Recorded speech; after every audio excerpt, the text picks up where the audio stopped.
కావ్య నీకోసం లాస్ట్ ఒక సాంగ్ ఇప్పుడు రికార్డింగ్ లో ఉంది కాబట్టి అట్లా నేనే పడతా.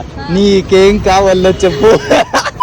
ఈ టైంలో నవ్వాలో ఏడవాలో అర్థం కాక నేను నివేష్ అభిషేక్ అయితే ఫేసెస్ ఒకేలాగా పెట్టాము. మ్యాటర్ ఏంటంటే మా ఆఫీస్ లో కావ్య అని ఒక అమ్మాయి కొలీగ్ అని చెప్పడం కన్నా sister friend all in one అనమాట. ఈ రోజు అనమాట మా ఆఫీస్ లో లాస్ట్ వర్కింగ్ డే. ఇంకా తనకైతే వైజాగ్ లో మంచి ఆఫర్ వచ్చింది. సో ఇప్పుడైతే వెళ్ళిపోతుంది అనమాట. ఇంకా నైట్ 11 o'clock కి బస్ అనమాట. లగేజ్ అయితే చాలా ఉంది. పాపం తను ఒకటే ఎలా ఎత్తుకోబోతుందని చెప్పేసి నేను నివేష్ అండ్ అభిషేక్ అయితే వచ్చాము హెల్ప్ చేయడానికి. ఇంకా ఫైనల్లీ బస్ అయితే వచ్చేసింది. తనైతే ఎక్కి వెళ్ళిపోతా ఉండింది. మాకైతే చాలా బాధేసింది. అప్పటికి నేను నవ్వించడానికి ట్రై చేశాను కానీ మా వాళ్ళు అయితే చాలా సీరియస్ గా ఉన్నారు. చాలా ఫీల్ అయ్యారు.